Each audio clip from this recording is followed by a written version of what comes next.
Okay.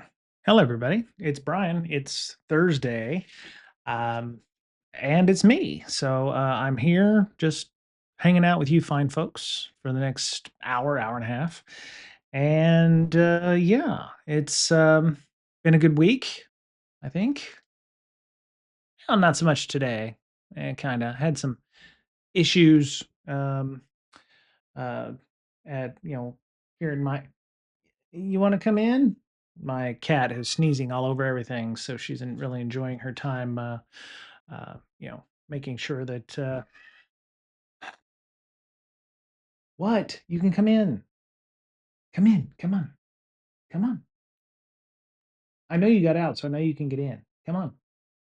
There you go. See? That's how easy it is. Alright, well, get up here. Come on. Come on. There you go. Alright. You gonna hang out? Yeah? Alright. There we go. See? That's not so difficult, was it? So yeah, she is what she is, so I love her. So yeah, oh, by the way, happy World Password Day for everybody. Did you change your passwords today? Yeah? No? Well, you should because I don't know what your passwords are, but I'm not saying you should change your passwords today. It's just apparently it is World Password Day, which I am going to got some music going on here. I'm gonna try to turn that down a little bit so I'm not blasting people out with it. There we go. And of course, this is chill hop music, so you can listen to everybody. Uh, you know, there we go. Okay. Uh, so yeah, World Password Day is May 7th, which if you didn't know that, I didn't either until actually I heard it on another podcast called The Bugle. Uh, and uh, yeah, if you're still using your cat's name followed by an ampersand or your 401 for your 401 account password, probably not a good idea. It was actually the history of World Password Day was started by Intel all the way back in 2013. So way back 2013. It was proposed by researcher Mark Burnett, who suggested everyone have their own password days where they change their passwords. So technically, today was the day where everyone was supposed to change their passwords across the world, which means you either change it to summer 2026 bang, this year the Raiders are going to win the Super Bowl one, which completely unguessable password for those folks out there. Uh, and so trying to, oh, you going to take off? Okay. But yeah, so, you know, hopefully we won't have too many more years where we're doing passwords with the rise of the single sign-ons, the SSO, OAuth, we may still have MFA where we'll have a password and then we'll have another value, but there's things like passkeys now. I mean, there's so many different options with which to do authentication these days that it seems like I would hope that when people are thinking about a solution, they don't think of, well, we can just put a username and a password in front of it. They're thinking about if it isn't username, password, and, because even my E-Trade account has a username, a password, and a token or a 6 to 8 digit value on my phone, which constantly recycles itself. Or you're using a Google Auth, or you're using Authy, or you're using something else to authenticate yourself so that you're not stuck using a password. And I think we've come, actually, I just saw this the other day on Reddit. People were like, why am I having to change my passwords every 90 days? Is it bad enough that I'm having to, keep track of these things? But the idea of a password recycling in that manner has network connection failed. Because of course it did. All right, let me see.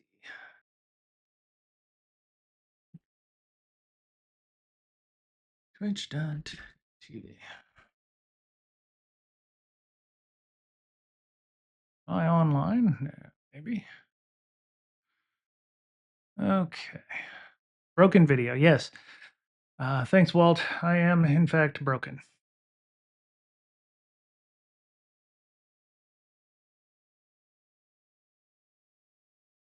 One second. Okay, so I am live now. Yeah, my internet got reset. I don't know what the hell happened. That sucks. Um, yeah, everything was busted. I had to reboot my Netgear. So, hey, Walt, how you doing? Um, so let's just assume that the previous, I don't know, 5 to 7 minutes didn't occur. Hello, everybody. It's Brian. Uh, I'm here. It is break sec, and my Zoom's dead. Let me see if Miss Berlin's online at all. I did invite her to this party, but anyway, like I said, welcome to Internet Password Day. Change all your passwords, folks, because it's very important that you change your passwords uh, on a semi-regular basis. But if you have a long enough one, you can go as much as a year. You don't have to change it every 90 days like some folks did. I believe that was decided way back in the day when people thought an 8 character password was going to be long enough. And then, the idea was, the technology at the time was such that, you would run through all of the iterations of that within a certain amount of time, right? Um, Now I think the new standard is like 12 characters or something like that. Um, but yeah, yeah, see, now I'm live again. There it is. Um, and yeah, it's there are options now where you don't have to use passwords for things like web apps or or if you decide to use passwords, it's going to be passwords and like I said, it's going to be passwords and a pass key, passwords and a 6-digit code, or you're going to you know have some sort of other method other than just a password. So you're going to have two things: what you have and what you know, or what you are in this case. Those are always the three, big ones that I think people follow along. What you have is like a phone. You're going to have a code on it, or a token, or a YubiKey, or something like that. What you know is the password, the passphrase, the PIN code. Hopefully, not a PIN code. What you are is more along the lines of things like biometrics: fingerprint, your thumbprint, your eyeball, um, blood. If somebody was taking blood in that case, I'm glad my internet's back up. My work is also back up. So there we go. Uh, there we go. So yeah, as I mentioned, this came about in 2013, where the first Thursday in May was declared World Password Day. I don't know who decides that, but there's a World Day of something for every day of the calendar, I think. But it was suggested by Intel, I think, way back in the day. And hopefully we won't have to celebrate it for too much longer. If we have things like OAuth flows and SSO and MFAs, we'll have a better way of authenticating and authorizing people. I think we're going to keep passwords around for the same reason that we keep around SMS 2FA for a while, because not everybody has the same technology stack. Not everybody is of the same tech level. So the ability, or have technology. Like some people don't have phones, so the ability to be able to log in is going and to access the internet in a meaningful way is going to require I don't want to say a simple solution, but the solution that works for the most people. So SMS 2FA, not everybody can use a pass key. Not everybody, so you may get emailed a code, or you may get an SMS on your phone that gives you that. For the vast majority of people, that works well, works for a long time, and will continue to work well for a long time. Um, company. I told somebody this when they were like, "Well, my bank still allows a password, and MFA, is an option and whatever." And I was like, "Why don't they go to this?" And I was like, "Because um, the bank's business is making sure that people can get access to spend their money. And the minute you take access away from their money, or you make it difficult for them to get access to their money, they're going to riot." So that is why banks will be very, very slow to adopt newer technologies. That they may give you the option to do that, but they'll still have the default of a username and a password. being the only way in, or a username and a password and some kind of a verification token or something like that, because those are the, I would say, minimum bar to be able to do anything. And so, um, yeah, happy World Password Day. Um, I think I even mentioned the guy who wrote out the original NIST requirements to change your passwords every 90 days now regrets doing that. And I think there was a news story that gets recycled every once in a while here. Uh, Guy who thought up password requirements regrets it. Yeah, so well, they called him a password guru. I don't know about that, but this is as of 2017, so this has been a few years back. But Mr. Burr, so Bill Burr, not the comedian, this guy. Current guidelines no longer suggest passwords be frequently changed because people just respond by making small additions. So, like I said, Raiders are going to win the world, the Super Bowl, bang.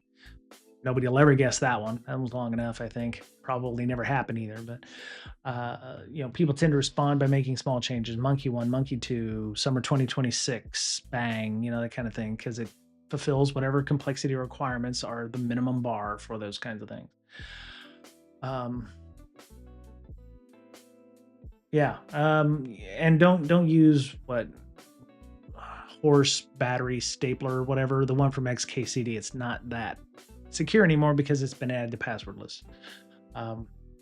One of the things I like to do is I tend to like, if I add a word to my passphrase, which, passphrases are great. And I haven't even mentioned password lockers because their specific use case. Not everybody needs them, that kind of thing. But maybe you don't have coffee. Maybe you have, maybe you change this word to the Spanish word for coffee, because it took me a few years at a consultancy where we would, we'd get an engagement to do password cracking or something. Hey, run John the Ripper on our domain and figure out which passwords you can guess. And I asked somebody once, and I was like, well, we're running John the Ripper on this company. And I was like, have we had any hits yet? And he said, no, we haven't had any hits. It's, we're running it against RockU and all that. And I was like, well, this is a company in Spain, right? And he's like, yeah. And I was like, are they going to have English words in their passwords? And he sat there and he's like, oh. So we ended up having to find the RockU version of Spanish passwords, or passwords in Spanish, to get a better idea and to create passwords. And this was a few years ago, way back. But you kind of have to think about stuff like that. Anyway, maybe you don't put English words in your passwords, and I'm not talking like taco or something, but you could use like, other words or a phrase or something that, is important to you, that is long enough that you can support that. What is that? Oh, that's YouTube telling me my stuff was offline. But yeah, as with most technology, it's taken us 20 years to get people to understand passwords are not the best. So use this, and then it's like, oh well, okay, bad guys can get around that. Use this, or use this. I think it's great to have options for authentication mechanisms, and I think that it's important for companies not to charge more for those options, because just because it's secure doesn't mean it's more expensive. And so you run into where it's like, hey, you can buy this solution, uses a username and a password, but if you want 2FA, it's going to cost you another $500 a seat. And it's like, yeah, we don't need 2FA, which you've already put yourself at a disadvantage because of that. And there are vendors that do that. If you want security, you're going to pay extra. If you're going to want logs, you're going to pay extra. Hello with Microsoft. And so, it's important to keep those things in mind. Anyway, hopefully we won't be celebrating, World Password Day much longer. But if you, I don't know, send somebody a bouquet of passwords. I don't know what you do on Password Day, but it is what it is. So, I'm gonna start my Zoom just in case, because I don't know if Miss Berlin's going to be joining us or no. turn that off.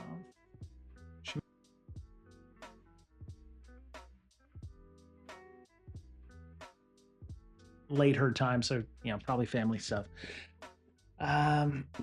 Okay, so it's our good old friend Socvel for our threat intelligence quiz. I haven't had a chance to go through some of these yet. I have been looking at some news recently, so I may do better than average. I hope we'll find out. So, all right. So in another episode of Days of Our Critical Vulnerabilities and Firewall Lives, what is the vulnerability type that's a 9.3 out of 10 in Palo Alto firewalls? well, in this case, let me turn the music up a little higher. There we go. All right. SQL injection, cross-site scripting, buffer overflow, or path traversal. It's been my experience that buffer overflows often lead to things like remote code exec, which would be a really high level vulnerability. Cross-site scripting, depending on its severity and where it exists, could do things like maybe allow certain attacks. SQL injection, if the user accounts were on the system and it was running some sort of SQLite or SQL DB, you might be able to do a SQL injection to get the users. I'm going to say buffer overflow because that usually is the one I always hear about, or some kind of code quality issue that leads to some kind of RCE remotely. And considering the height of the, how high this is on the severity rating, I'm going to go ahead and go with that. So, oh, wait. There we go. Pay the man. Look at that. Pay the man. All right. So we've got a captive portal O-Day. All right.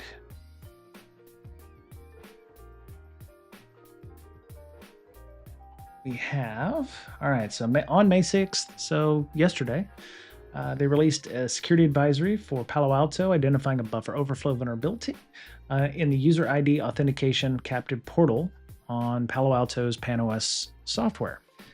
Vulnerable systems allow an unauthenticated attacker, see that's why it was so high, unauthenticated attacker to be able to remote code or execute arbitrary code with root privileges, which is ugly, because, executing arbitrary code, that means some kind of service that's running as root onside a Palo Alto system is being allowed, right? So, yeah, that's not good. And so, we'll get started with that. All right. Yeah, the Cortex expanse. So can identify exposed instances. So post-exploitation activity includes deployment of publicly available tunneling tools like Earthworm or Reverse Socks, active directory enumeration using credentials likely obtained from the firewall, and systematic destruction of logs or other evidence of compromise. So yeah, 2026-0300. Okay, let's go see what that looks like. Okay, so it's like it's all right. So the risk of this issue is greatly reduced if you secure access to the user ID authentication portal. So if you haven't done the best practices on your captive portal, maybe you should follow these guidelines. Interesting. So it's like they have. Oh, it may not be on YouTube, so I will have to send this over. So if you're not watching it right now, sorry, it's on the VOD. So they give you a best practice on how to secure your environment that way.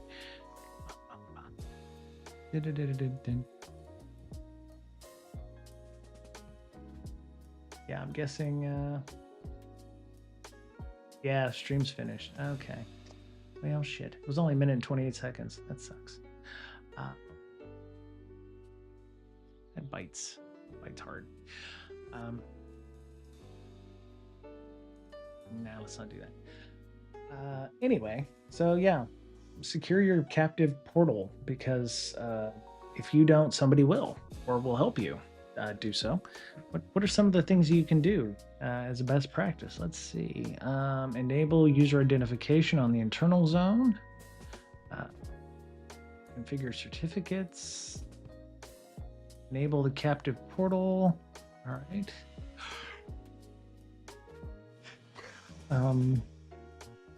This isn't a best practice, is it? It says how to configure, but it's not showing best practices. It's just showing how to configure the thing in the first place. So is there a... Well, that kind of sucks. That's not a good solution. Huh. Anyway, well, I'm sure that there are some useful use cases out there if you've got that. So if you have Palo Alto, and you're gonna have to patch your stuff, or use whatever mitigations are in place to be able to fix that. So, all right, next question. Glad I got that one right. So that was good. It started off solid. All right. Airlock did a write-up of the whole DigiCert shindig. Okay, so I don't know anything about DigiCert, whatever happened to DigiCert. So why did attackers compromise DigiCert? Why did they compromise DigiCert? Let's see. Well, what is DigiCert? DigiCert allows you to generate TLS certs. It also may allow you to sign malware. So my thinking is either 2 or 3. Ransomware is definitely a thing, I guess, but it doesn't really play to the strengths of what DigiCert is, unless somebody just, didn't realize what they were doing and, YOLO, and let's try to, cause DigiCert any issues. My guess is if they steal certificates, then they could do things like routing traffic. They could impersonate websites. If they sign malware, then it would look like you were legitimately sending out legitimate software. So there's any one of them. Which one would give people more ability? It's really tough. I'm thinking the certificates are the beginning of the chain, right? Where you're going to send people to legitimate websites to then download malware traffic. So if you have these certs, then you'd be able to give them malware because they may already have certs. So I'm going to say stealing certs. Nope. Okay, so what was the other one? All right. When certificate trust fails. Okay, so we have Airlock Digital is sending out... So I guess the big question is, what did they steal? Defender signature remove legitimate DigiCert root certs from Windows systems, triggering disruption, raising questions about why these certs were identified as malicious. Okay. At first, it looked like a false positive. Microsoft confirmed and corrected the detection, but the timing pointed to a potentially related broader issue, a recent DigiCert compromise. In this blog post, we will explore these 2 items in context together and pull some threads on a related attacker activity. All right. So there was a quarantined file with a root cert that looked legit, apparently. Defender issue should be treated as a false positive. So if you get that Defender update, it is a false positive based on information currently available. The important distinction is that Defender flagged a legitimate root cert. Ooh, okay, while DigiCert's separate incident involved compromised or misused code signing cert. Oh, so it's a bit of both, right? So yeah, socially engineered support staff via web chat, malicious SCR file disguised as a zip file, gained access to internal systems and DigiCert portal to operate from perspective of a legitimate customer, and then obtained activation codes from approved orders which are needed to initialize EV hardware tokens for code signing. EV. I don't know what EV stands for. EV hardware tokens.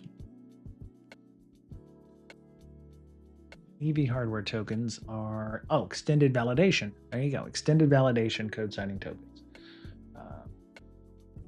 So yeah, total 60 certificates were affected. Wow. Multiple regions and industries. So see Tencent, Minitab, Block Certs, Digiforce, Right. So a lot of companies, a lot of different kinds of companies. And okay, so there's a number. The full list of the certificates, checksums, and associated file hashes are in the website. You can go check that out if you are interested or so interested. Um, the Zhang, I do not know. I apologize if any of you are watching this. It's from a specific malware family. Some of the observed infrastructure, including uu.goldeneye.uu.io, has also been associated with APTQ27. Okay, got another APT uh, naming scheme here. All right. Uh, Application control defenders. You need to yes, if your environment trusts software by publisher, you should review the list of affected vendors and confirm that none of these publishers are present in your trusted allow rules. So just good check there, and make sure you can remove that as soon as you can. There is a risk that malicious binaries signed by those certificates could be allowed to execute under existing policy. That's right. Yep. Yep. This is where a default deny policy provides a clear advantage unless the affected publisher has been explicitly trusted. Binaries signed with those certificates will not be allowed to execute simply because they carry a valid signature. Um, Sounds good, but there are definitely some places where you can't use a default deny policy. And you're probably one of those people, if you're watching this, go, well, we can't do that because. Sure, there are valid reasons for that. Ideally, you always want to block everything and only allow instead of allow everything and block. It's just a good rule of thumb whenever you can do that. Okay, let's keep on going here. Didn't get that one right because I was flip-flopping back and forth. So, oh well. Unit 42. Man, Unit 42 has been busy this week. Uncovered a click fix campaign using a lol bin to execute a lol bin to execute a malicious payload. You know what? I think I remember this one. I want to say certutil. No. Okay, I don't even know finger. Okay, apparently it was something else I'm thinking of, but finger protocol. Okay, so this is a Unit 42 timely threat intel. Okay, well, get yourself some timely threat intel. Maybe I'll bookmark that one and send that one along to some friends of ours. Let me see. Add that to my personal stash of bookmarks because there might be some other timely intel in that GitHub. All right, so you click off your browser. So it's active at the time of this threat post and operating with 12 plus Lure domains. Yeah, Finger is real old. If it's the Finger that I'm thinking of, it's a service that existed on Unix back even in old-timey days like Solaris. Yeah, Finger Service or Finger D is an ancient, largely obsolete Unix networking protocol, and it runs on port 79. So for those of you about to do your CISSP, if port 79 comes up, it's Finger D. Designed to look up user information on a remote computer, such as login name, full name, terminal, and idle time. It is generally considered insecure today due to its propensity to leak user data to attackers. Yeah, it was it was created in 1971 to check user availability or to find contact info on the network. The reason it's insecure is probably because it predates passwords. So if you understand what the epoch is, the Unix epoch starts January 1st, 1970. So this is a year after the epoch started. Types Finger username and host name in a terminal to retrieve data. Modern systems rarely use it because it exposes information that can be leveraged for social engineering and/or network attacks. Safer methods include LDAP, which is old by itself, and more secure SSH-based commands. So while it is discouraged, it can still be installed via install Finger, though it is not installed by default in modern Linux distributions. So interesting if that is actually still using Finger D. So let me see. It is, wow, a LinkedIn Lure page operated its own dedicated finger server at finger.like-on.com. So don't go to that, even though it's probably showing up in the captions. Don't visit that site if it's still up. Each C2 rotation is paired with a distinct finger username and skip. So maybe not the finger that we know and loathe or want to get rid of. The finger command is a legitimate Windows binary, rarely monitored by EDR or blocked by firewalls. Okay, so it is. No, you're right. You're right, Walt. My bad. It is actually the port, the finger, but it's on Windows. It's probably a leftover POSIX binary or something like that, because I know it's Windows still uses a host file, or still has the ability to use a host file. So the fact that we have a finger .exe somewhere on your Windows box is funny. These techniques include showing several variants of the append to verify you are human. Press enter to the injected command and use a minimized window to hide the ID command window from the victim during payload retrieval and execution. Okay. Distinct finger names used are, wow. Okay. It's really weird to highlight them, but that's odd. Anyway, so it looks like there's a bunch of great information in here that you could follow along and get involved with. So, IOCs for various events and things. Here's a phishing campaign targeting iOS devices. So check out this whole GitHub. You might get some good information out of it that you can use in your own environment. But yeah, so this is timely intel about a lull bin using the finger protocol. It's nuts. Very nuts. Okay, next question. Microsoft warned of a ClickFix campaign. Wow, a lot of ClickFix this week. ClickFix campaign targeting Mac users, shifting its delivering of info stealers from malicious DM files to what? VHD files I think are Hyper-V, so I wouldn't. Oh, I don't. Man, I really. Let me double check. VHD files I thought were Hyper-V, but yeah, they're commonly used in Hyper-V to. Okay, so I'm going to say that because this is Mac, that it is not VHD files, so we can get rid of those. I know that Mac will open ISO files, possibly. PKG files are Linux-based and require a specific package manager for that. I'm going to say terminal commands. Why would they move from a malicious DMG file to a terminal command? I think it's probably ISO files. No, I was wrong. I'm an idiot. No, wrong twice today. Huh. Interesting. Moving from a file to a... there we go. Moving from a DMG file to terminal command. Interesting. So let's see. In this iteration, threat actors attempt to take advantage of users who are looking for helpful advice on macOS-related issues. Okay. These commands, which are purported to install system utilities, load and info stealing malware like MaxSync, Shub, Stealer, or Amos into the target's devices instead. Okay. Oh, they're stealing cryptocurrency wallets. Well, they're going to... I do not have that. Prior iterations of the campaign delivered DMG files that required users to manually install an application. Recent shift reflects a shift in tradecraft, where threat actors instruct users to run. Oh, okay. Yeah. So they're a bit more hands-on, right? Instead of, hey, run this program, it's, hey, could you maybe open up a terminal and do this thing for me?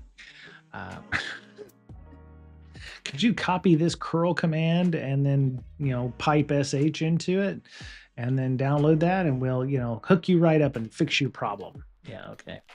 Unlike application bundles opened through Finder, which might be subjected to gatekeeper notification checks such as code signing and notarization, scripts downloaded and launched directly through terminal do not undergo the same evaluation. That is why, yes. If you download a DMG file or you download something online and sideload it, yeah, you have to go through settings and accepting, and you might have to restart something and whatever. So that makes sense why they would be a bit more hands-on, or hey, run this curl command in your terminal window and whatever. So that makes complete sense why they would be doing that. Yep. Okay, next question. Zscaler warned of a Rumcos rat. Yay! Remote access Trojan being dropped via what? Okay, so. Oh, ugly. Okay. Oh, so we've had a lot of click fix attacks this week. Could be that. Zscaler. Zscaler is a. What is Zscaler? Zscaler is what, a VPN service?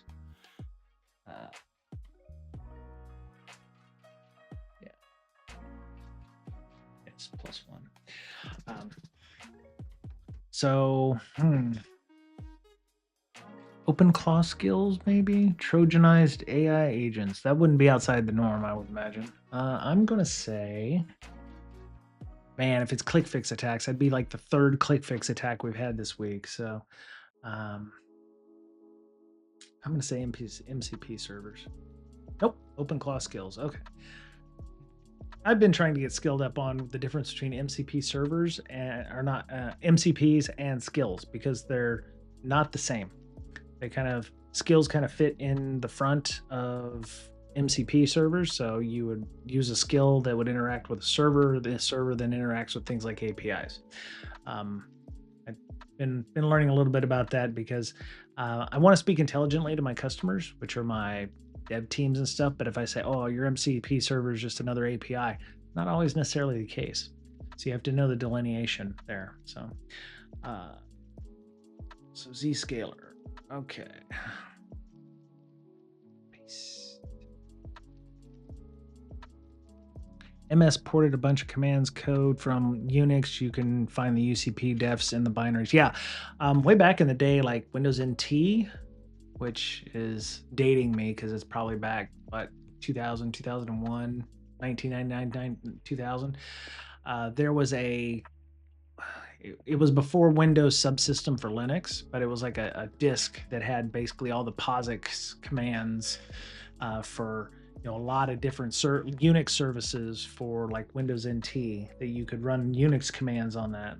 Let's see. Windows NT Unix commands. Yeah. Early Windows NT included a POSIX subsystem allowing POSIX 1 compliant or 1- compliant applications to run. There it is. Services for Unix applications was later available to provide stronger support for Linux command line tools. And it was its own CD, and you had to install it as part of an update or what have you. But yeah, this was way back in the day, Windows NT versions. This was like NT4, I think. Well, they finished it NT4, but I think NT 3.5 also had that as well. Yeah, I mean, it was. Some of us were really wanting things like SSH on Windows, so trying to compile it to run in a SIGWin format or something like that was a great help to be able to make a connection. This was before OpenSSH was available for Windows as a native build like we have it now with I think it came out of Windows 8, 10, and now 11 has it. So not only an SSH client, because everybody was using PuTTY for the longest time, but you needed an SSH server to be able to make those connections, because you didn't want to use NFS or you didn't want to use something else. So, yeah. OpenClaw, previously known as ClaudeBot, formerly known as the artist, formerly known as Moltbot, formerly known as Multi. Wow, it's got more names than Puff Daddy or Sean P. Puff Diddy Combs, whatever. Open source framework designed on autonomous, yes. Identified campaign leveraging a framework to exploit the growing adoption of agentic AI workflows. Finger was a port from BSD to Windows. That makes sense. And it was from BSD to Windows because BSD has a more permissive license than Linux's maybe implementation of that. So it would make sense that the BSD licensed version of Finger would be the one that was ported to Windows, because BSD license is like, here's the code. We don't care what you do with it. The two or three clause BSD license is like, you can attribute to us, or the 2 clause license is like, just do whatever you want with code. We don't care. So yeah, threat actor published a deceptive deep seek claw skill for the OpenClaw framework, embedding instructions to trick AI agents or unsuspecting developers into executing hidden malicious payloads under the guise of a seemingly legitimate installation and configuration steps. So yeah, not only that, it installs your Remcos remote access Trojan and Ghostloader, a cross-platform info stealer, to enable persistent system access and data theft. Excellent, excellent, excellent work, people. We're not making it any easier on ourselves, really. Well, we being developers and people who are seeking the new hotness and the best things in the world. There's just a real, yeah, it's like, get it done. I don't care how it's done. Do whatever you need to. There are genuinely legitimate people that care about doing the right thing, and but there are just some folks that are like, yeah, I just want to get the thing done. Let's just make it happen. I'm not doing well. I've missed the last 4. So Secure List found daemon tools. Yeah, daemon tools. Who still uses daemon tools? I haven't used them in like more than 10 years, I think. Secure List found daemon tools software had been Trojanized. What is the purpose of the first payload attackers deploy as part of the infection chain? This feels like one of those word problems where it's like, train leaves the station going 60 miles an hour in this direction, and another train, it leaves going 70 miles in this direction. At what point will they have lunch?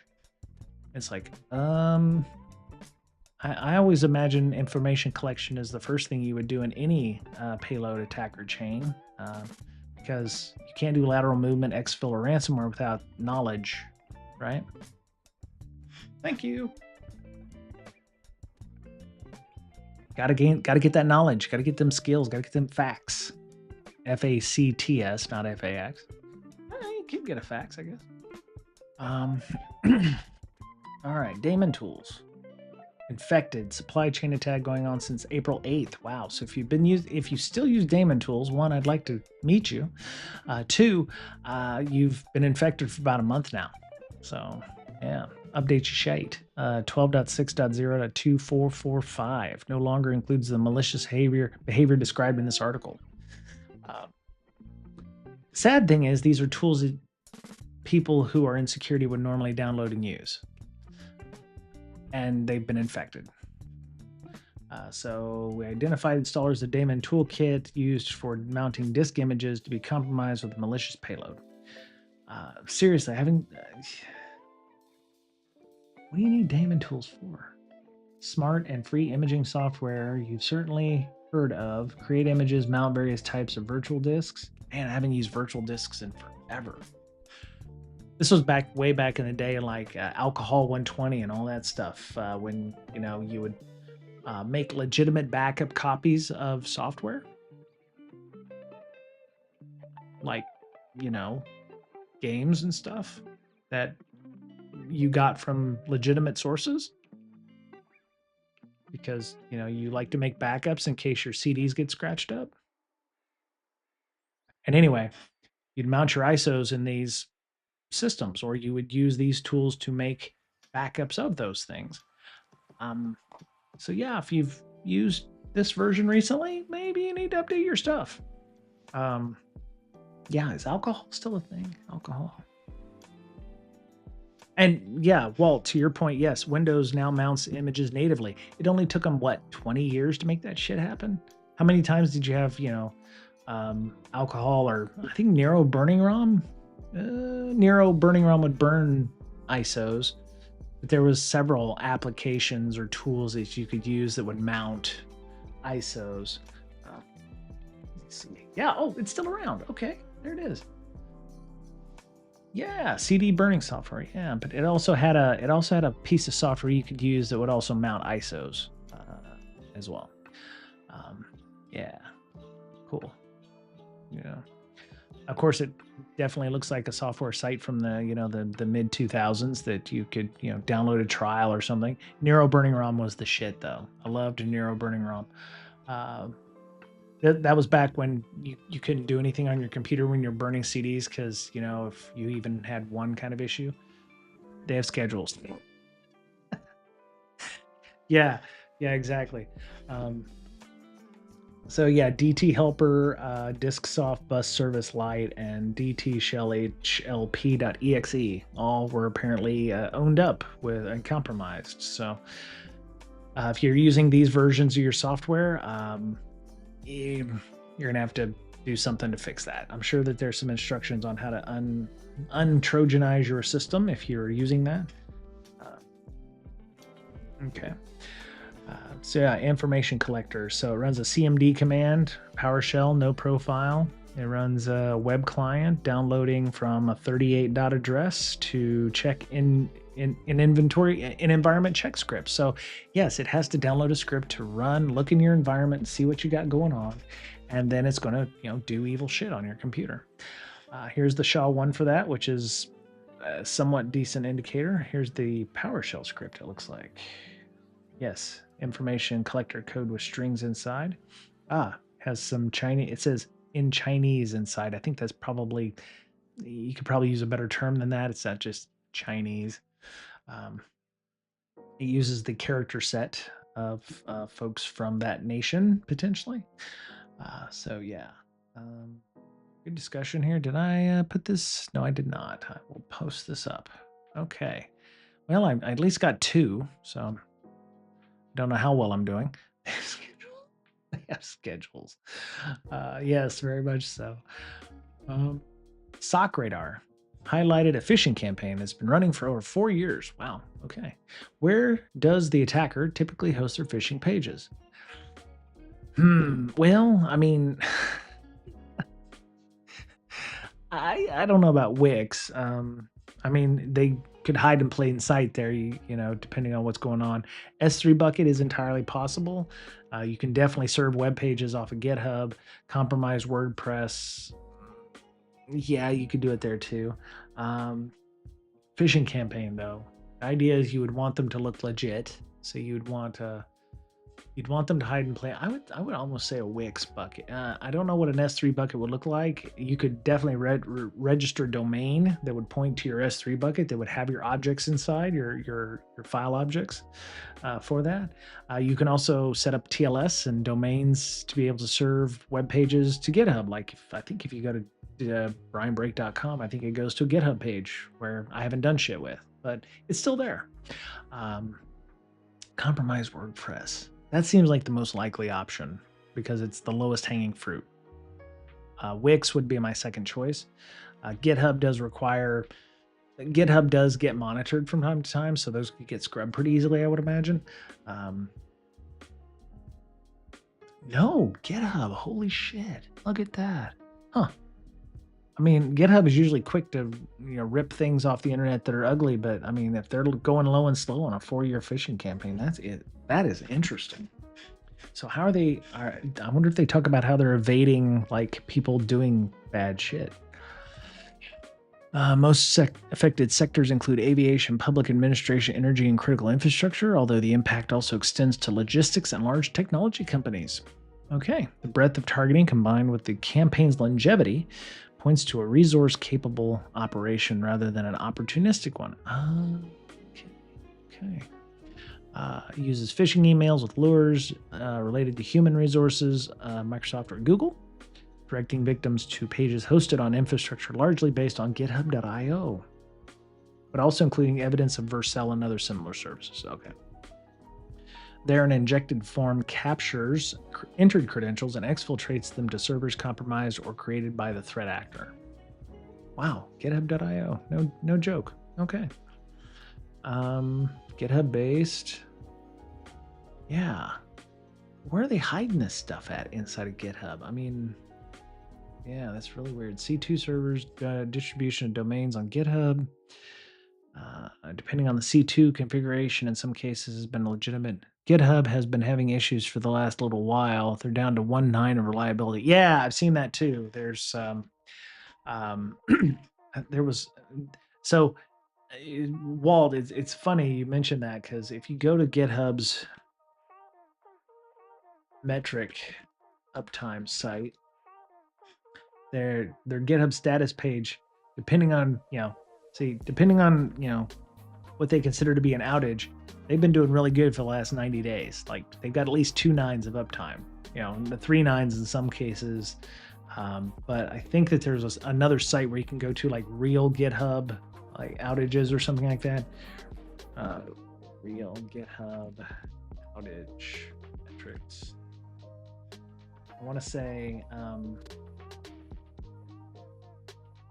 say, that there's like yeah, okay. It's called the missing GitHub status page, I think. Let me see. No. Is this it? Yeah, this is the one, the missing GitHub status page. This is the real one here, where it shows, what they've been doing in the last. So they actually don't even have 1.9 of uptime. They're at 84.35% in aggregate. So some things are better than others, obviously. So they have at least, like you said, 1.9 for GitOps, but yeah, some of the other stuff they're averaging like 84% in this case. So yeah. I'll post that link here as well if you want to see the real. Ironically, it's also hosted on github.io. So, yeah, very, very big difference between, one and the other. So, maybe they have a different idea on what outage means or, what have you. So GitHub seems to be struggling with 3 nines of availability recently. So yeah, there you go. It's in the reg. The reg had reported on this as well. Yeah, it kind of sucks though if they're having issues and you're trying to actually get stuff done, right?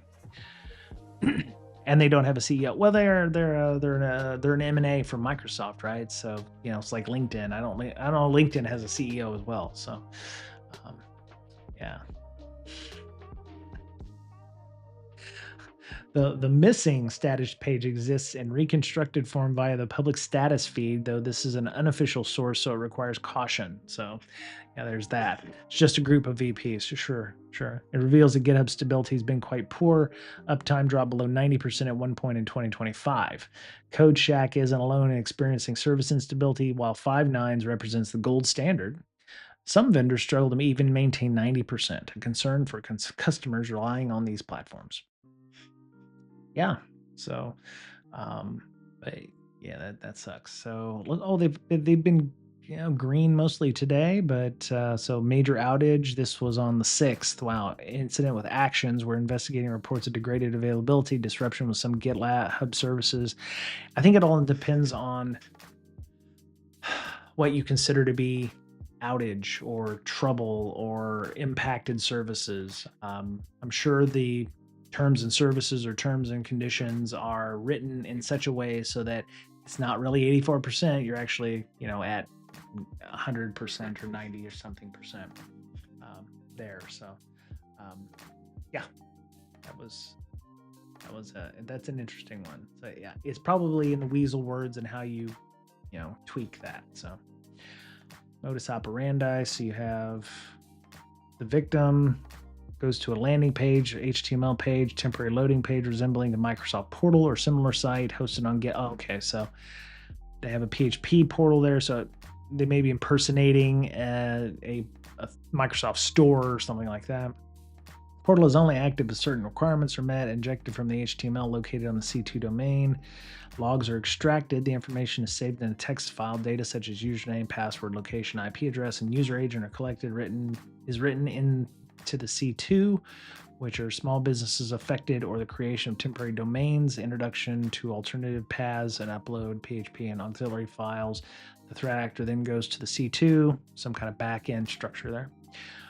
And then, the threat actor creates a fish, right, and sends it to the victim. So, yeah.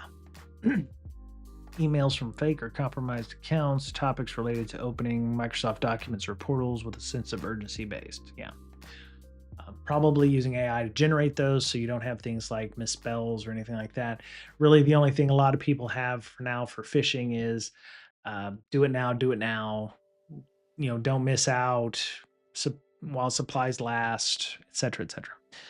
Uh, oh, they had one until 12 to 18 months ago.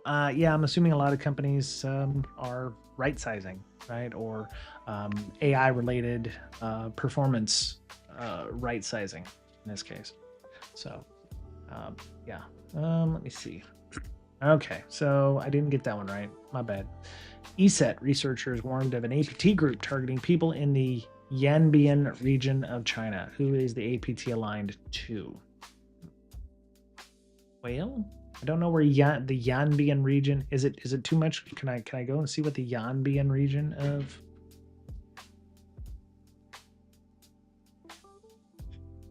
What is the Yanbian? Okay, so Yanbian Korean Autonomous Prefecture. It's an autonomous prefecture of eastern Jilin province in northeast China, bordering to the north by. I'm not even going to try to answer that one. I don't want to get that wrong. By Baishan and Jilin City to the south by North Korea. Okay, so it's bordering North Korea. Yeah. Okay, and to the east by Russia's. Okay, so this is one of those places where yeah. So yeah, so right up here in the count. So North Korea actually has a border with Russia. It's a very small border there, and then it has China. So, okay, so that helps out. It's in the Russia slash North. It's in a fairly hostile place, in this case. Um, so, who are our four questions? It's either China, Russia, Ukraine, or North Korea. I don't know why China would target this region. I would think it would be closer to the Uyghur version, which is far west of this area. Russia, there's got to be a reason why they're targeting people in that region. Must be some dissidents, maybe, or something. Not sure about Ukraine. Ukraine seems like a throw off for me. North Korea, because they're just batshit. So I'm gonna say North Korea. Screw your neighbor, right? 100%.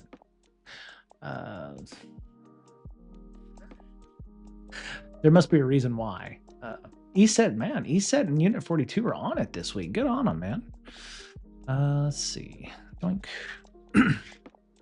ESET researchers uncovered multi-platform supply chain attack by North Korea-aligned APT group Scarcraft, probably a play on StarCraft, targeting the Yanbian region in China, home to ethnic Koreans. Oh, okay. So ethnic Koreans, maybe South Koreans?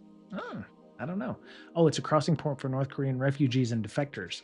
Okay, so that would be like Mexican threat actors attacking Texas or something like that, where people like to come over across the border, targeting other folks.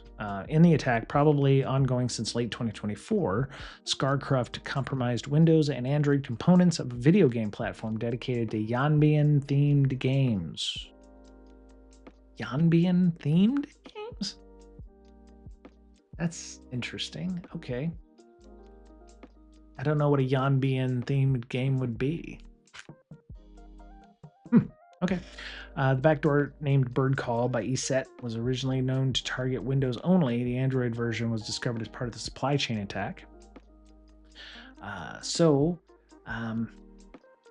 Seriously, it would be like having a California themed game. So like what, Grand Theft Auto version, but San Andreas. It's targeting Yanbian themed games. So it's, yeah. Today I learned, right? So it's a card game or something of some kind. Interestingly, the APK turns out to be a Trojan card game called Yanbian Red 10, which we trace to its official Red website. Game is platform tailored for people of Yanbian and hosts traditional Yanbian games. Oh, okay. Traditional Yanbian games. That makes sense. Okay. So it'd be like poker? Like it'd be a card game. Players compete in card and board games with friends or join organized tournaments. That's kind of cool. All right. So yeah, they've owned up some games. And North Korea is just, batshit. So yeah, that's what they do. Anywho, all right, I got that one right. Yay. Pulse Dive noted Iranian linked TAs moving their C2 to which platform? Iranian linked threat actors moving their C2 to which platform? I don't know. Cloudflare gets a lot of shit because they tend to not care who their customers are as long as the check clears. Sliver, I am not aware of what a sliver is. It's probably like a DigitalOcean droplet, but not a droplet, a sliver. Good old Telegram, and we just saw an example of GitHub C2, or GitHub being used as part of a attack chain. So, you can't go wrong with Telegram. I've seen it being used a lot. So, yeah. All right. Analyzing Iranian tradecraft. All right. The important thing, the reason I'm posting these into Twitch chat is, and would have posted them into YouTube if my internet didn't shit the bed. I think it was probably Netgear is pushing an update. I would be interested to find out if there's been some kind of Netgear O-Day or something like that that's been pushed, and they needed to push an update during the day when people are actually using them to, watch their Beavis and Buttheads and, still do work. So something happened there. Or, my Netgear's been, called to home to its C2 in China or something like that. Anyway, amid escalating tensions between the US and Iran, Iranian cyber threats are facing increased attention and scrutiny. Pulse Dive analyzed a series of loader scripts added to Malware Bazaar by security researcher James WT_WT. Excuse me. These scripts caught our attention because they were associated with malware intrusions, which Telegram was used for the C2. Yay, there it is. Got that one right. All right. Yeah, there we go. Walkthrough of the intrusion. You know what? I love diagrams. I wish more people would want to do diagrams. And what I'm finding is that LLMs are helping out with that quite a bit, where you don't even need the diagram. You just need the documentation to do things. And then you can tell Gemini or Claude or, Copilot, take this document and make me a diagram. And as much documentation as you can give it, and it will generate a diagram for you. And you can tell it, make it a mermaid diagram, or make it a Visio diagram format, or whatever. And you can even output into a certain format, like mermaid.js or Markdown, to be able to show that diagram somewhere else. Or if you just want it like a lucid chart type diagram, for instance, or OmniGraffle, I think that's the fancy one that people used on Mac for a while there. You can put it in that style or in that format.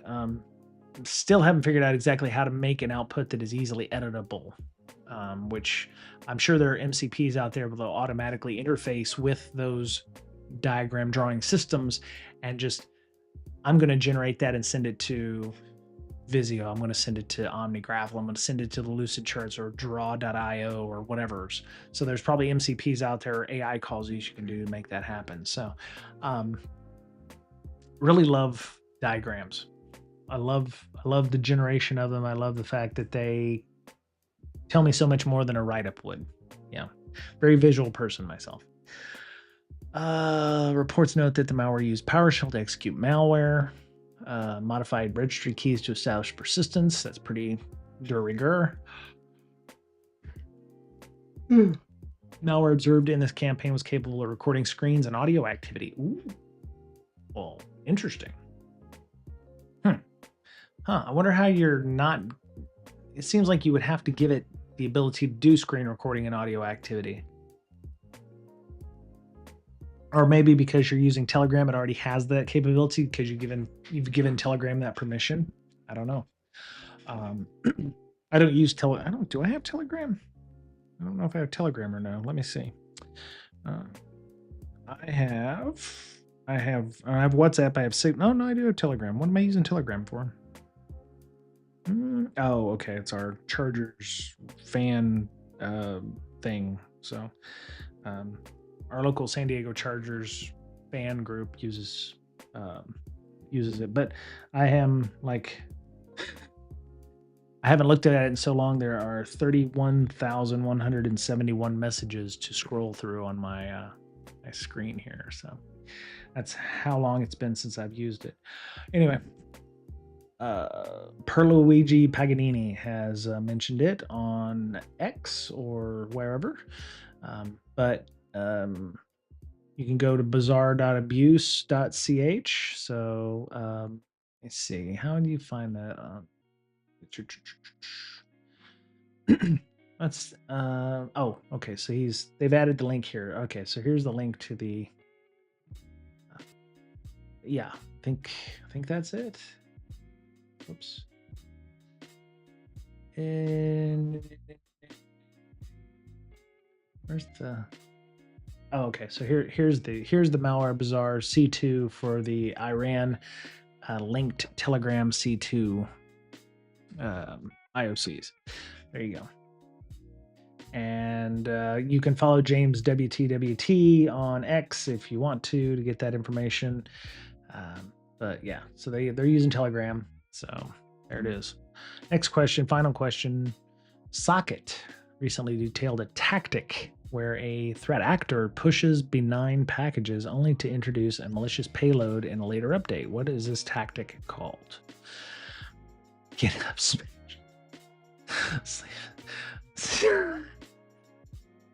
CIC, damn.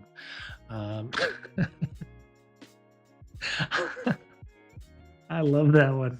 CIC, damn. I love that. I just want to call them sleeper packages because it feels like a sleeper agent kind of thing where you have like somebody who's just laying dormant until it's time to wake up and blow people away. So I'm going to say sleeper packages. Yeah, there we go. Yeah, look at me. All right. Very cool. I got 4. So I got 5. I got 5. All right. I brought it home at the end. The last 3 is excellent. Okay. So let's open this up. Malicious Ruby gems and Go modules. I would imagine that this is very similar vein to how people will buy dormant packages, or they'll be like, hey, we'll give you, $25,000 for your package, and people are all worried for a good reason. Hey, you're selling this to somebody, and the developer's like, yeah, I'm done. I'm tired of this. I don't want to maintain this anymore. I'm going to give it to insert, unknown nobodies from here. And they sit malicious and not being messed with for a while, and then all of a sudden they get ugly, right? So Buffer Zone Corp, which published a cluster of repos linked to malicious Ruby gems and Go modules. The account is part of a software supply chain campaign targeting developers, CI runners, and build environments across 2 ecosystems. On the Ruby side, the analyzed gems automate secret theft. They harvest credential, secret-bearing environmental variables, and local credential materials such as SSH keys, AWS creds, npm-rc, netrc, GitHub, CLI configs, and Ruby gems credentials. Campaign's more diverse on the Go side. They modify GitHub environment, they poison the Go proxy, they weaken checksum protections, and tamper with go.sum to make downstream dependency resolution easier to intercept or subvert. Okay. Other variants plant fake Go wrappers in workflow execution paths, manipulate proxy settings, and exfiltrate developer and CI data. Wow. That is awful. Thing is, it's like, why would you run these things? I mean, especially if they joined 5 days ago, or they were, I don't understand what makes somebody go, yeah, let's just go ahead and download config loader, and it's a Go utility module. So how many times has this been downloaded? Okay, so not a lot. It's not like it's a 10 million download kind of thing. Not theory. So yeah, Ruby gems profile not theory tied to the campaign, showing 7 published gems and measurable download activity. In the grand scheme of things, 731 downloads isn't a lot, thankfully. I mean, at least it's not millions. Now, if you're one of those 721 people who downloaded a Jot helper, yeah, you're sucking. But there's got to be a better version of that. As much as I don't want to say pick the popular package, you don't just want to go, well, I wonder what these people are doing. Let me go and support them with, a download of this thing, because this is how you get owned. You don't download, you download what's popular. You don't download what is not, I think. I don't know. Am I wrong? Somebody tell me I'm wrong. But it's like, why would you download this Jot helper when there's probably 800,000 other Jot helpers that are probably more popular? Why would you use this one? Don't know. I have no clue. I don't have any frame of reference either of why I would want to use something that is doesn't have a lot of downloads. I mean, this is not like I don't want to support big Jot token helper. I want to support some kind of bespoke artisanal bot token helper or something. I don't know. A 17th repo, go-std log, appeared later and had not been pushed to the Go module ecosystem at the time of writing. Even so, its public source already contained malicious reconnaissance logic that runs on import, inventory, CI tokens, probes Docker and AWS metadata services, and writes runtime context to logs or local diagnostic files. So, yeah. So anything with not in the front of it, do not download it. Yes, I'm very happy with my little joke that I made. So yeah, below the code snippets were taken directly from the analyzed packages. We deobfuscated the samples were needed and added inline comments to highlight the code's functionality and malicious intent. So here's that base 6040 code. Uses nil to suppress read errors. Hidden exfil endpoint overridable at runtime, so it decodes to webhook.site/uuid. Underscore keys, token, key, pass, secret, and so it's keywords using to select secret bearing environment variables. So it's looking for those names or file names or values in config files. Collects environment variables likely to hold credentials or tokens. Yep. So yeah, that's how that works. Yeah, don't when you're in a production environment, you don't want to be like, yeah, let's use some artisanal package that doesn't get a lot of downloads. Let's help out the little guy and download something that doesn't get a lot of love. Let's something's got 200-300 downloads. Let's just help out the little guy. Yeah, no, you don't do that. Yeah, no, because that's how you get this. That's how you get these kinds of things, right? This is bad. This is all bad.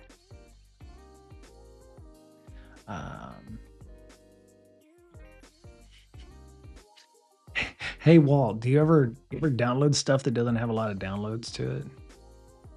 Just wondering. Yeah, just curiosity's sake.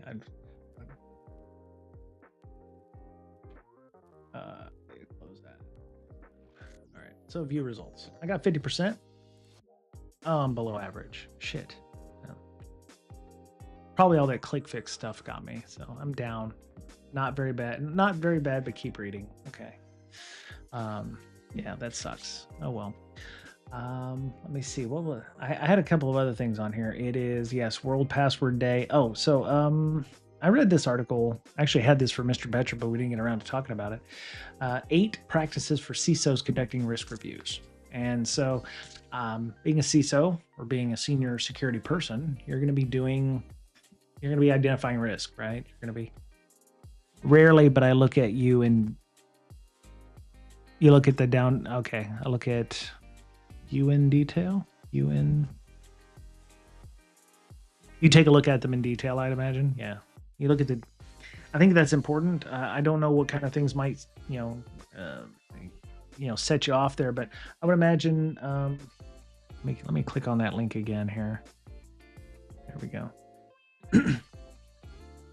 I mean, where is it? Yeah, here you go. So if you didn't have, this in here, the fact that this has I don't know if every package has a base 6040 ND. Oh yeah, and yes, thank you. this looks like, oh, it's an analytics URL. So I would, yeah, I'd want to base 64 decode this to see what this looks like. This, and even then, after you've decoded it, it doesn't look awful. Um, uh, the fact that it's a webhook, it's like that's fairly bog standard for a lot of things. So, would it tip you off at all about those things? You know, uh, I- yeah, the UUID would be a little weird because I kind of want to know what the analytics site is. I mean, if you were to go in and disable this in the package, you'd be like, well, I still want it to work. So, yeah, I don't know. I don't know. Walt, what would be some of the things you'd look at if you were downloading a package like this to go, is it bad? Should I use it? Or is it, and I'm not trying to paint with broad strokes here, but do developers ever do that? Is it just like, oh, I need this. It's a jot token helper. It's going to allow me to do this. You would look at, the things that it would require. Oh, here's an analytics URL. Okay. I'm okay with it gathering analytics. I'm going to go ahead and use this. No, I don't. What would be some of the things you'd want to look at in detail when you're looking for a potential malicious package there, Walt? I will defer to you because you're the current developer in residence here on the stream. So, um, but it's like, what do you look for? What are the things you should be looking for as a developer when you're reviewing these? Usually pick something more popular. Exactly, things that are encoded in base 64 or pass. Good. Okay, so that listen to our good friend Walt here, CPO Parker. Who anything that has a base 64 encoded URL in it, it's probably not a good idea. Or would should require. I'm putting words in his mouth. It's not a good idea. It's just something that should pique your interest and go, do I really want to use this? What does this come to? So you'd want to decode this and go, oh, this doesn't look good. Or this, do I want to send analytics to this website? What does analytics mean?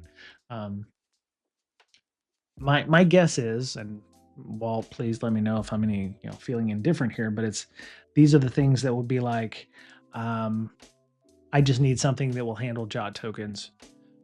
I'm going to go ahead and download this thing, and no due diligence is being done. I would imagine that is somewhat the case, but I could be wrong. Anywho,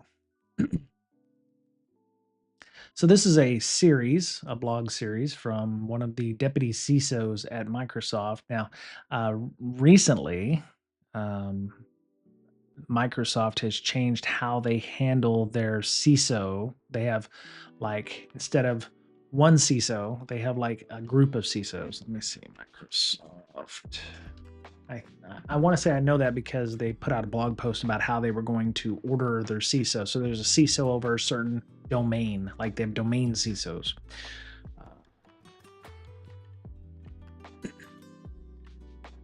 Yeah. So in a 2023 reorg, Microsoft structured its security leadership under global CISO Igor, that guy, appointing 14 specialized deputy CISOs to oversee specific domains and improve, adapt, or evolve the company's cybersecurity posture. So yeah, that happened. So and here they are, right? So they have a good number of them.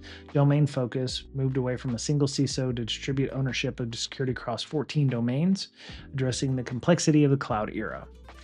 Then they have an Office of CISO aligns with their Secure Future initiative, threat operations and intelligence, and customer support security. So yeah, that would be absolutely, Walt. Yes, they should absolutely not have one CISO to rule them all. They need to have deputy CISOs or under CISOs or something like that. And it really gives, to be fair, it gives a specific importance instead of it being a VP of security or something like that. It's a C-level operation person. Ultimately, Igor still probably responds to the board or to the CEO or whoever, but he can't handle all of these things, especially AI. AI, is huge, and identity, security products division, business apps, regulated industries, business functions, finance and marketing, Yeah, focused on security engineering and infrastructure. So yeah, it's a good number of people. Uh, so let me see. So this guy is a distinguished engineer, vice president, and deputy CISO of Microsoft Security. So he knows his stuff. And this was from April 29th. So it's been a few days, but these are evergreen topics, right? That risk is never going to go away. It's never going to be like, oh, we don't have to worry about risk anymore. Because the fact that you're saying we don't have to worry about risk anymore would be a risk, right? So that the Ouroboros of risk, once you start thinking about talking about risk, is now risk.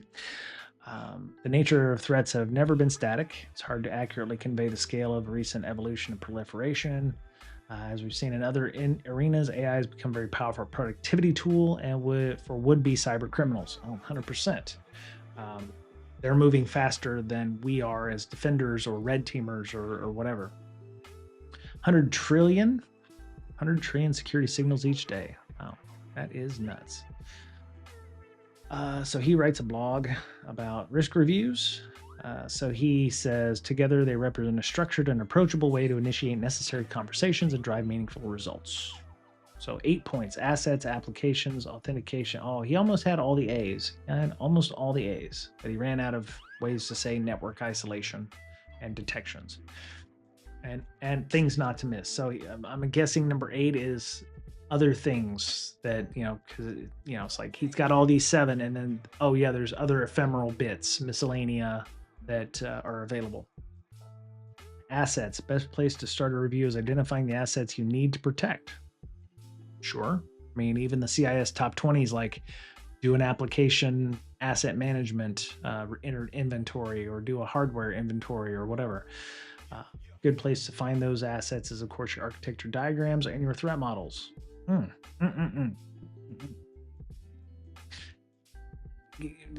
that thought. I have to pass this information along, maybe to work as a potential training event. So one of my other hats that I'm looking at in terms of training in doing things is using my somewhat limited skills here as a content creator to create training and being able to explain things like this, or to be able to have this for reference, would be good. So yeah, good place to find those assets is on your architecture diagrams, your threat models. The assets we're talking about could be storage, they could be major components, they could be highly privileged applications. What? Perhaps you're storing sensitive or otherwise important information, or they could be highly privileged applications like command and control systems or something similar. In short, the list of things that your cyber attacker would want to get to. So your crown jewels, right? What's important to you? Databases, data stores, like you said, access to maybe your LLMs to be able to do things like distill that information down, like China did with DeepSeek, because that was I think the original version, that was a distilled version of Claude or something like that. So anyway, next steps: identify your applications. Broadly speaking, the active part of your system, the thing that does business, right? The outward-facing surfaces that customers will use, and the microservices that support the interface. So applications, infrastructure. Entirely normal for your applications to require access to your most important assets, but that means the applications themselves become viable targets for a cyber attacker. Now, how do we make the situation better? At this point, it's reasonable to start talking about possible controls. Good quality authentication. Yes, Auth-in, Auth-z. Best systems are using tokens for authentication. Back to our password day. Wow, we've come full circle. I didn't realize we were going to do this. But we're going to use tokens. We're going to use authentication. We're going to use passwords. We're going to use, systems like that. Wow. Okay. Crazy. I don't know how I do it. It's a gift, really. It's just being able to, make that full circle bit. Standard token issuers, like, for instance, Intra. So Microsoft Intra used to be Azure ID or whatever.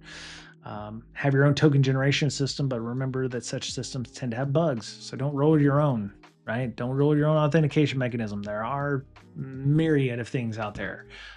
You've got your Intra. If you're not using Azure, Google has their authentication mechanisms. There's Okta. There's I forget what a competitor to Okta, whatever that is. Those bugs can be exploitable, and even lacking bugs, there could be, say, gaps or vulnerabilities in your token issuing system, such that perhaps the tokens cannot be properly scoped. Now, being a Microsoft blog, I'm more than willing to admit that they're going to be pushing that Intra stuff, right? Or that Azure bit, all that Azure stuff. Um, yes, see, oh, look, there's a box. Explore Intra solutions. Never pass up an opportunity. ABC, always be closing. Even with good token issuing system, you can find yourself in a situation where tokens that you're creating are too fungible, too powerful, or both, right? So scope your tokens. Don't let your, you know, thinking back to assets you're trying to protect and the applications you have, you can categorize some of the applications as having more power, if you will, than others. Highly privileged applications. So you might have a token that gets you into some area of the club. You might need a token to get you into the back room where the high rollers of the casino go. You need those controls. So yeah, I have this token, I have this badge. Okay, this badge is only going to get you so far. You need another badge that gets you into the secret vaults or the highly privileged applications arena. Limited as possible, right? So a particular token might authorize capability for a certain customer on behalf of a certain user or a certain set of data, right? And certain customer might also be a non-human entity. So your AIs and your LLMs need to have tokens that only give them certain access to a certain set of data or certain systems. You shouldn't allow your LLM to just be God mode. IDDQD for all of those folks out there of a certain age. You don't want it to be IDDQD and go straight into your data stores, because as we've seen with certain stores, certain stories on the internet, your LLM can do things like delete production databases. So you want to limit its ability to do things. Yes, don't give your AI tokens that will allow for volume search. Oh my God, yes, 100%, 100%. Not only did it delete the production database, I think that website, it also deleted its backups. So yeah, good point there, Walt. Good call out there. Yeah, and I think that's what's important. Not only is not your employees now are not just your employees, they're your LLM, they're your vendors, they're your everybody's a customer, everybody's a tenant, everybody is a user of that environment. So service accounts. This is somebody I think mentioned on, and probably oversimplifying it a little bit, but everything old is new again. So instead of service accounts which had passwords, you now have service accounts with certain capabilities or tokens that allow them to do things. Your non-human entities of any kind, not just LLMs or service accounts, but anything that acts as a user on your environment should have a token that limits its ability to do things. Anywho, number 4. So auth in, auth z, authorization. Good quality tokens are not going to help you if they're enforced poorly. Basically, this guy's like run RBAC, role-based access control, right? Your tokens are going to be able to allow you to do certain things. They're going to allow you to be able to access certain things. You're going to be either a user, you're going to be an admin. Being an admin doesn't necessarily mean you need to have access to the database. You could have we're going back to database, local admin versus database admins versus whatever. It's all role-based access control. So yeah, this is all the basic shit that nobody wants to do anymore. Or is really hard to do because people think it's all new, right? Like your LLMs, oh, we want to do all this cool stuff with LLMs. It's still a service account. It's still it's still acting as a human proxy to do things. If you have RBAC on there, and they're mentioning zero trust here. Of course, you can definitely do that. It's definitely something you can implement, but there's no reason why you can't have RBAC and LLM working together. It's just you don't want your LLM to be a user in that respect. You want it to be more like a service account, or you want it to have a subset. Like, I only want my LLM to do this. I only want it to be able to access these things. Yeah, anyway. Network isolation. Hey, In addition to having good quality tokens, it's important to isolate pieces of your environment. So you got VLANs, you've got, guest networks, you've got management networks for things. I mean,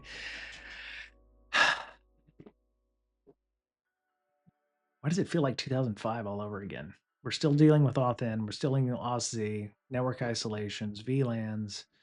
Uh, you know, yeah. The threat actor can reach any part of your system from any other part of your system. This is obviously less good. Less good. He doesn't want to say bad. This is obviously bad. If your most sensitive system can be accessed from one or two key pieces. Don't flatten your network. If you're on a guest network for Wi-Fi, the only thing the guest network should be able to access is the internet.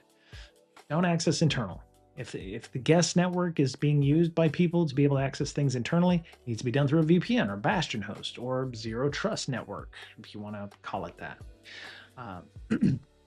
Service tags create boundaries around your various assets such that applications can be used by those systems that are supposed to be using them, and data is accessed exactly by those applications that are supposed to be accessing the data. Network isolation can happen at several levels, popularly level 7, used at the perimeter. I'm looking for like M dash. Oh, there it is. Okay, so this was written by an LLM, right? The M dash is in here. It's been M dashed, right? Network. Probably written by Copilot because the guy didn't say don't use M dashes in there in my blog post.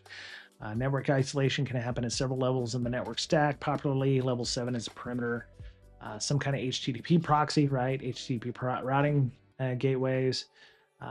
Again, we're going back to Microsoft Azure. So network security groups, ACLs, your Cisco firewalls and switches have ACLs. You've got security labels. Yeah, AWS has them, GCP has them. Everybody has some kind of network access controls that you can use to block or remove that kind of stuff. Detections, of course, yes, you need to have the ability to monitor your network. So you're going to have EDR, you're going to have IDS, you're going to have IPS, you're going to have all that stuff.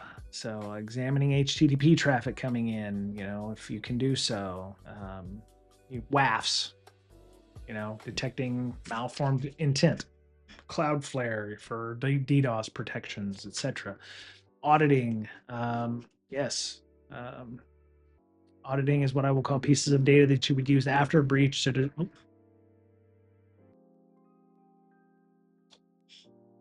Jet planes, y'all.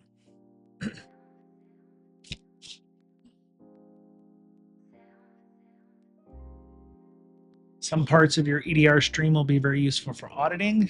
Additional auditing information come from logs you create in your applications. If your applications do not create logs, you cannot monitor for unforeseen events.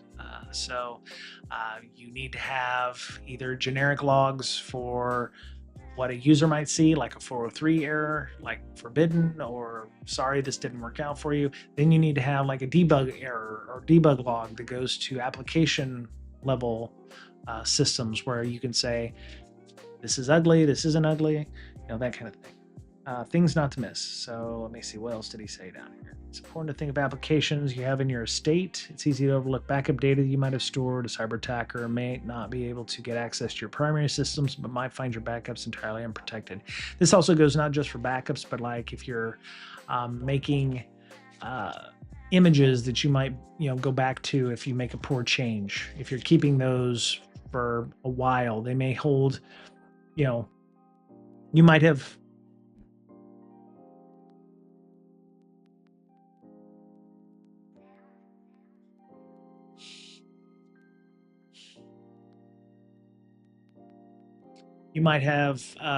stored some passwords 2 years ago, or might have stored some tokens that don't expire in old versions of your images or old versions of your backups. So yes, if you're not securing your backups or you're not getting rid of old backups after a certain amount of time, or old images or old versions of your build environments or something like that, yeah, you might be running into those kinds of issues where secrets might be stored in the past, and you're like, oh, we caught that, we're going to remove it in today's image and going forward, but you might still have a year's worth of VDI, or you might have some old EC2 instances that are sitting without, um, you know, because you might need them. If your company is a data hoarder or something like that, you might have secrets stored in those older images that you didn't know you had, right?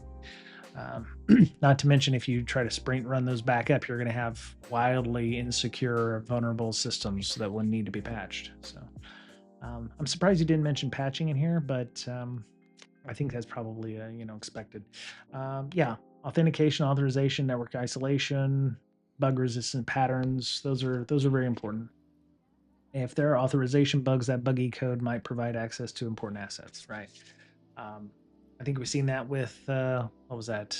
The firewall vulnerability in the first question of uh, buggy code, right? Causes a buffer overflow to an RCE. So having some kind of code scanning tool, GitHub Advanced Security, or you're using a Black Duck or using some kind of SCA or SAS or DAS tool to be able to find potential items, or you're using Claude Code or Claude Security, and you're saying, hey, is there an area where buffer overflows might exist?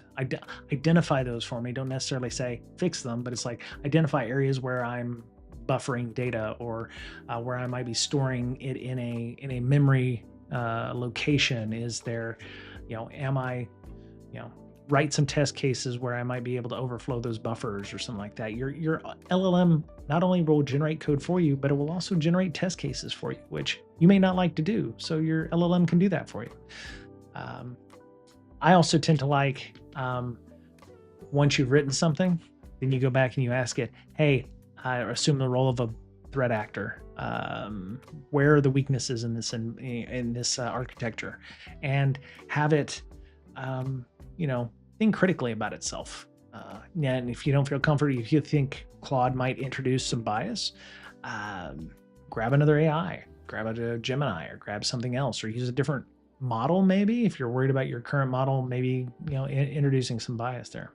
So yeah, not a bad article. I mean, it's not anything groundbreaking, but it is a series there, so you might use it as a way to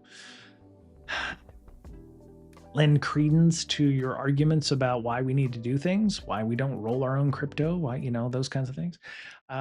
Anyway, so yeah, that was Thursday, and I'm looking forward to chatting this Sunday. Hopefully, Mr. Betcher and Miss Berlin will be able to join me. I like doing the Sunday thing because I think it's a nice start to the week, and we may have some vulnerabilities between now and Sunday that will be worth talking about. So thanks to Walt for the insights. He's my developer in residence. I like talking with him. He has many years of coding experience, and I hope Walt that the job hunt is over, or if you're still looking, hire Walt. He's very CPO Parker. He's on our Slack. He's on our Discord. Um, if you're looking for a developer or anything like that, uh, hit me up and I'll send you his information. So I'm gonna go because I'm hungry, and hope everyone has a good weekend. It's going to be lovely here in the Southern California area. So if you live here in the area, get out and go take a walk or something. So anyway, hope everyone has a good weekend, and we'll talk to y'all soon. Okay. All right. Oh, by the way, it is Mental Health Awareness Month, so um, you know, if you're struggling, reach out to people. Uh, oh, sorry about that, Walt. I hope your uh, I hope your job hunt continues and is very short, Walt. If you have any leads or anything like that, or you need somebody to uh, character reference, let me know. Okay, Walt. But it is Mental Health Awareness Month. I'm very attached to that because of our work with Amanda and mental health hackers. People are struggling. Reach out if you haven't heard from a friend in a while. Just reach out and say, "Hey, I'm there for you. I care for you. Hope you're doing okay." If you're struggling, it doesn't hurt to reach out. We want to hear from you. So we're on Discord, we're on Slack. Hit us up on email, bds.podcast@gmail.com. Just say, hey, I've, run into some issues, or, I can't, not sure I can solve it for you, but, I can lend an ear, I can lend some discussion, I can, uh, maybe it can point you to a resource or two. So, but yeah, don't not reach out, because there are people that care about you. Okay. All right. We'll talk to y'all soon. All right. Take care. Bye.